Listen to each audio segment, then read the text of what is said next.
Hey everyone, how's it going? Forrest here, again with another installment of my complete analysis of all of J.S. Bach's chorale harmonizations to looking at Nun freut euch, Gottes Kinder all, which translates to Now rejoice all children of God. This is a really interesting chorale. It definitely has an old worldy early music sound because of something about the cadential structure, and it's hard to put my finger on it exactly, but if you're familiar with sort of like late Renaissance music and I guess their harmonic sensibilities, you'll know what I'm talking about, how the cadence will sometimes, if you're already familiar with tonal music, they'll kind of take you by surprise in terms of how the voices resolve, because they don't necessarily, back then they didn't necessarily have the same relationship with the harmony, a lot of the same vocabulary, but not the same like grammatical or narrative structure. So with that being said, we're just going to hop right into the analysis. This was definitely a very quirky one. So we start off on D minor, we end on D major. I reckon the overall tonality of this chorale is D minor, even though we don't have a key signature. I think this is one of those cases where Bach is using the key signature pragmatically rather than using it in sort of our contemporary relationship we have with key signatures, where we expect one flat to be present if we're in the key of D minor. But because we have a piece that may use more B naturals than we have B flats, a key signature for efficiency's sake is not as important, but we do see some B flats as well as one that didn't make it into the score, which I corrected here. So let's hop right into the analysis. D minor is our tonic triad to start things off. You could also analyze this entire opening phrase in the key of A minor as well. I did experiment with that. The intro just sounded too undeniably D minor to me for me to justify analyzing it in the key of A minor, but you can if you hear it that way. I think it's a valid analysis. But after our D minor triad, we have a passing tone in the bass that takes us to D minor in first inversion, F, F, A, and D, with a passing tone in the alto. We then have F, G, C, and C. These C naturals definitely give it sort of, like I said, an older early music feel. This lower suspension in the bass is probably like a, 5/6 suspension, or even, I guess, a 9/10 suspension underneath the tenor is most likely. But this is some type of C major chord over E, so we typically expect a C diminished chord here, or C sharp diminished, apologies. But here we're seeing a subtonic seventh operate sort of in the same context that a C sharp diminished chord would in the key of D minor, which is pretty interesting. But when we see 1/6 go to 7/6, we typically expect a 1 chord in root position on the other side of it, which we do get D, F, D, and F, or even this A here. These are all chord tones, so 1/6, 7/6, 1. Very common chord progression in Bach's chorale writing, either this or the retrograde. This pattern is very prevalent. But after our tonic triad, we go to C major again, C, C, E, and G, which is our 7 chord in root position, so just this oscillation between 1 and 7 going on here in the first measure. And I do think this is where we modulate to the key of A as well. C major is now our 3 chord, and then we get an interesting sort of descending thirds based progression where we have 3 go directly to 1, and I think this is one of the big contributing factors as to why this progression sounds as unique as it does, because 3 going to 1 is a relatively uncommon progression by Bach's standards. We have A, C, E, and A, tonic triad in root position. B is a non-chord tone, A is a chord tone, and then by that point we're on the next beat, so we have E, B, E, and A. A is our 4/3 suspension here, very common to see 4/3 suspension, CA 4/3 suspension over 5 chords, but I think technically this is a 5/7 chord, because by the time we get the resolution, we have a 7 here in the tenor. So I'm going to call this a 5/7 chord. The 5 gets replaced with the 7, making it an incomplete 7 chord, but that's okay. We end with a perfect authentic cadence in the key of A minor, with A minor at the end. A, C, E, and A. Okay, moving ahead to the next phrase, we have an interesting, probably the most interesting phrase in the whole chorale. We have this turnaround from C major to D major. This is one of these sort of, like I said, early music progressions that you might find yourself hearing in like a Renaissance motet or something like that. But we do end in a perfect authentic cadence in the key of D major, and we go to D major through C major, so we have a distant modulation as well, which isn't unprecedented in Bach, but it's definitely uncommon. So we're going to start off in the key of C major. You could say that we have a direct modulation here with G being our first chord in the key of C, but I'm going to go ahead and call A minor our sixth chord in the key of C here. And that's going to take us to G major, G, D, G, and B. It's our 5 chord, passing 7th in the bass, and that takes us to our tonic C major, E, G, and C.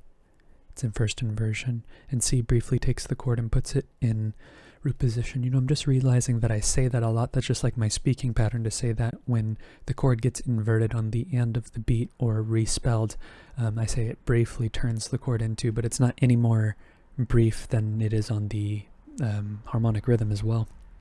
So I think that that's an interesting observation that I'm making just now, because I've probably said that hundreds of times now after analyzing the chorales, I guess as extensively as I have. But yeah, we're going to move on to the next beat. We get D, F, G, and B, which is G7 over D. This is a really cool chord progression here because subdivided, the tenor and the bass switch pitches. We have F and D, which are both chord tones, but swapping them turns the chord from 4-3 into 4-2, second inversion into third inversion, and we know how third inversion chords resolve. They resolve down by step, and typically the root is a fifth down as well, or a fourth up, however you look at it, and that's exactly where it resolves to, C major in first inversion, E, C, G, and C. Definitely amongst one of the cooler 4-2 resolutions that I've seen in Bach, as far as them resolving expectedly is concerned. I've seen cooler resolutions that don't involve the 4-2 resolving where we would expect, but when it does resolve where we expect, this is a pretty cool way to introduce the 4-2 chord. So pretty cool. And the C is a chord tone, so we don't need to mark it. We then have F, C, G, and A. We have a bit of a contrapuntal situation here. Pretty much every voice is doing its own thing. I think getting a chord here it sort of involves thinking outside of the box a little bit. I think you could analyze this as a 4 chord in root position where this G, however you spell it, this G is operating as a 9/8 suspension over the bass. Kind of interesting to see a 9/8 suspension over a non-tonic functioning chord here. I guess technically C is the dominant of F, but there's nothing really leading us on to believe that C is operating as the dominant of F. In fact, I think that this is a D minor chord with the F. This C would be an accented non-chord tone, as well as this C being a non-chord tone, and this E being a non-chord tone as well. I think just with the aggregate, just the overall average of all of the tones that are happening across the entire beat, I think this is most likely a D minor chord. Whether this is a D minor chord in first inversion or just an overall D minor root position chord, because the chord does briefly turn into root position here on the end of the beat. See, I said it again, briefly turns into, in comparison to the down, I call it the downbeat, the beat on the harmonic rhythm.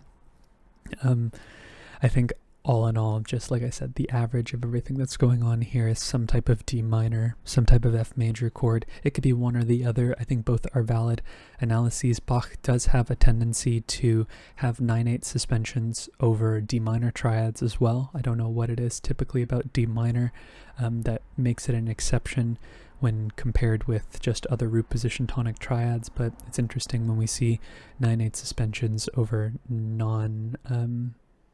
tonic triads. We see it over D minor a lot. But regardless, I think this is some type of D minor chord. It's going to take us to G major, G, B, D, and B. It's our 5 chord.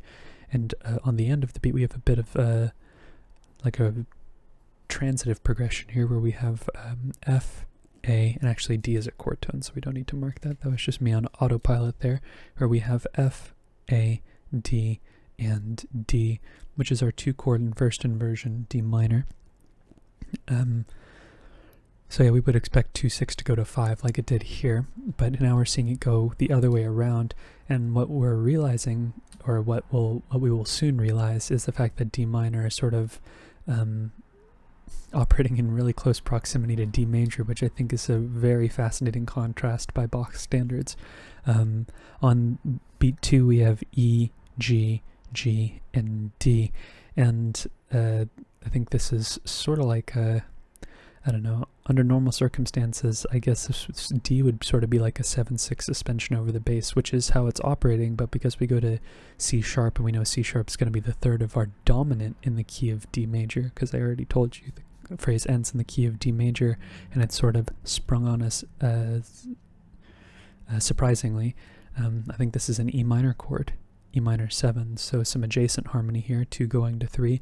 Not a very common chord progression by Bach's standards, but still a progression we do see from time to time.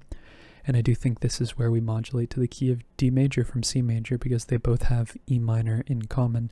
And it is very common to see 2-7 chords in cadential contexts especially. They're usually inverted.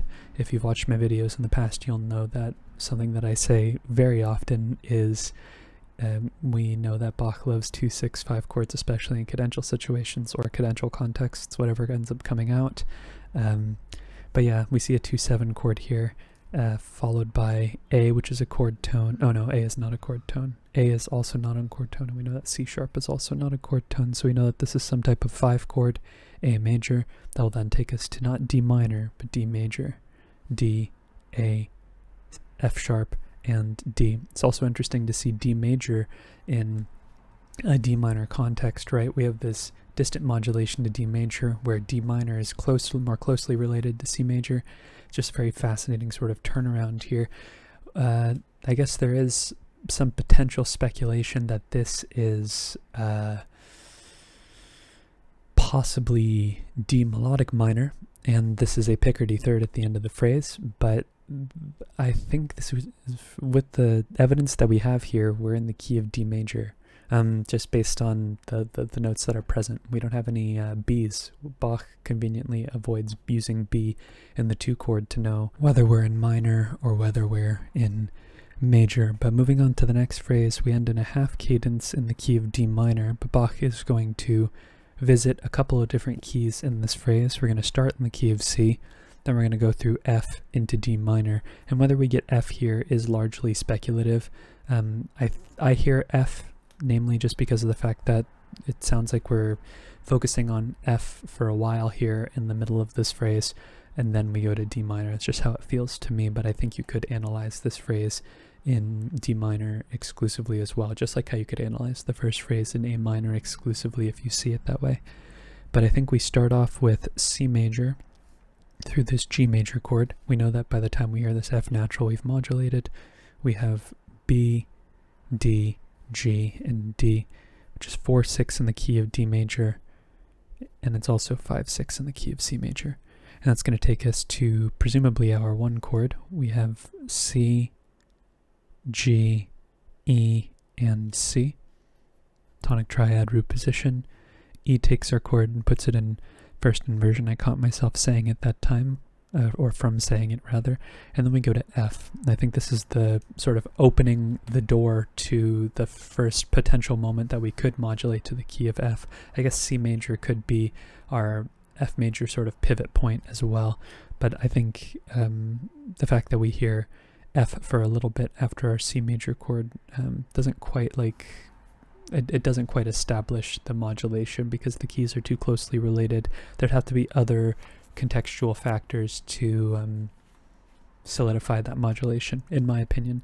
But we do see another 9/8 suspension, and I guess to make an argument for the fact that the modulation happens here, it is very common for us to see 9/8 suspensions in Bach over tonic functioning triads, and again, C is the dominant of F. I just don't quite hear the modulation until here.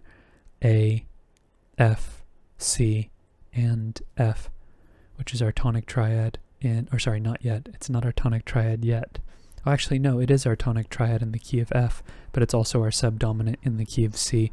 And I tend to mark modulations as late as possible when we hear a chord repeated over time, because there's nothing usually indicative of one F chord being any more modulatory than another F chord if we just hear a bunch in succession. At least in my opinion, that's the way that I hear it, and that's the way that I reason it, but you could have a different opinion, and that's totally fine.